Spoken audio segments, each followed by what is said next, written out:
Pour cette expé, on est parti à deux avec Émile Dupin. Il a 25 ans, il est ingénieur Central Lyon. Et moi, c'est Antoine Roll, je viens du sud-est, à côté de Nice, là. On s'entend vraiment très bien, on a deux personnalités un peu différentes, mais du coup, on se complète. Alors, c'est bon, Émile? Ouais, c'est bon. Ça passe bien? Ça passe bien. Le petit truc noir, je sais pas ce que c'est. Mais tu manges, quoi. Espèce de graine, je crois.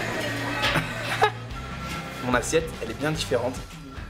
Que du riz, et franchement, pas de risque. C'est la base. Nous, on n'avait pas du tout d'expérience d'altitude. Enfin, nous, ça s'arrêtait aux Alpes. Moi, j'avais eu la chance d'aller au Mont Blanc, du coup, à 4008.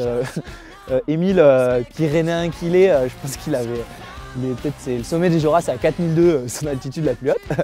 On y allait vraiment tranquille. Et du coup, parce qu'on avait un peu peur, on n'avait pas envie d'être malade. On se fait doser à l'acclimatation. On se fait super doser. Voilà, Émile arrive. On est allé vraiment tranquille, donc on a commencé par des randos autour de 5003. Voilà, un premier sommet juste au-dessus de la passe qui est vraiment facile d'accès. C'est bon ça? C'est bon. Enfin, on est dans l'action. On est sur la passe. C'est sacrément beau d'ici quand même.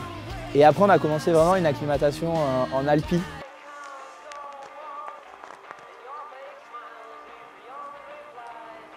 On est allé du côté du massif du Condoriri, qui est un sommet à 5006 et des brouettes. C'est vraiment pour la vidéo parce que tout à l'heure t'es pas ce rythme là. Premier sommet d'acclimatation. Hop là. Ça c'est fait. Une belle vue de partout. Wow, wow. En face. Ça envoie, ça envoie.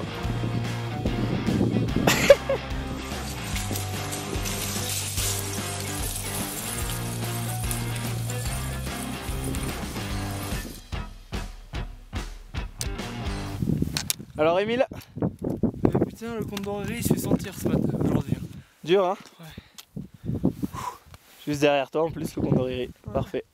Il va falloir aller récupérer à la passe quoi. À bord des Cerveza.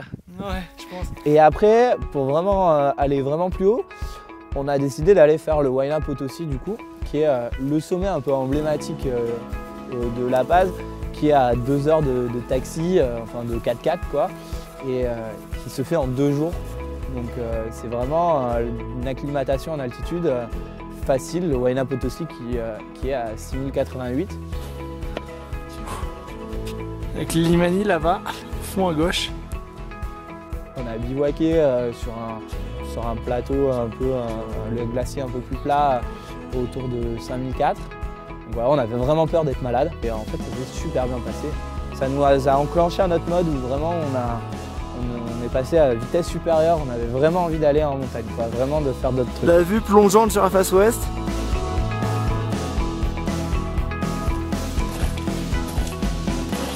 Bon, alors premier 6000. Top, premier 6000. Énorme. Énorme. Vraiment. Vraiment. On n'a pas trop chié, c'est quand même ça qui est cool quoi. Putain, et ça quand même ça fait plaisir. Ouais. Enfin quand même un peu quoi, mais plus physiquement que... Mais pas mal à la tête, rien du tout. Ouais. Oh c'est génial. On était prêts pour l'Illimani. On voulait se reposer et tout, on essayait de bien manger et tout. Et un foutu resto avant de partir à l'Illimani a mis dans le jus Émile. Voilà, le jour où on a passé la journée à faire du 4x4.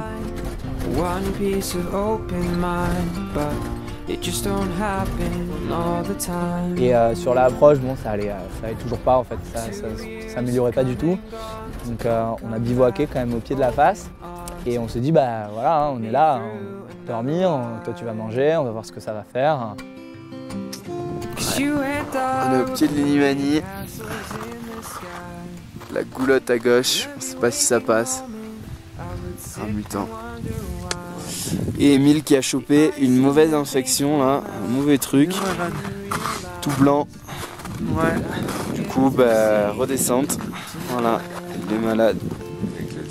On préfère redescendre plutôt que de se la coller. T'es tout blanc hein la gare. Ouais. on va bien. Ah, le soleil ça ferme bien déjà. Là.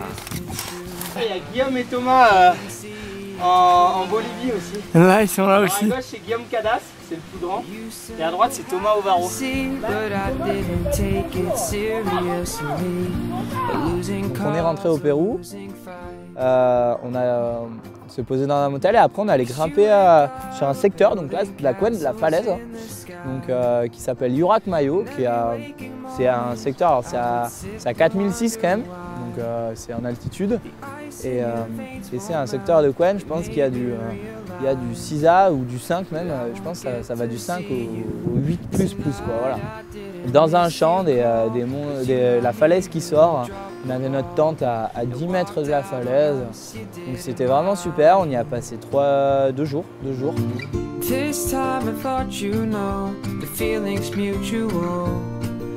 Notre objectif principal, c'était la face sud de l'Inimani, d'essayer d'ouvrir une voie, un éperon qui était vierge, en tout cas qui est vierge. On ne se sentait pas suffisamment acclimaté pour y aller.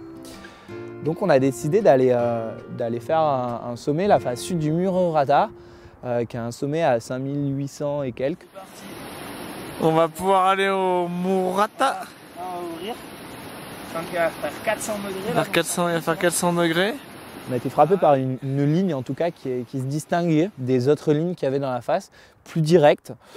Et du coup on s'est dit, bah, banco, on essaye, on prend un poil plus de matos et on va voir, peut-être ça s'ouvre, quoi. Il n'y avait pas de voie, donc peut-être on ouvre. Là. On a réussi du coup à cette ouverture qui fait 800 mètres, donc il y a 400 mètres de pente au début, 400 mètres de pente à 60 degrés max, et après vraiment 400 mètres de goulotte avec des passages verticaux de maximum 10 mètres à peu près de glace et des pentes à 60-70 de neige, quoi.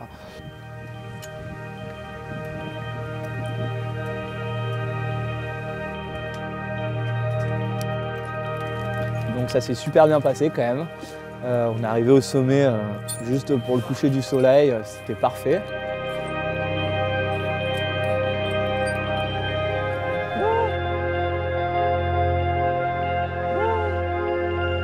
Yeah.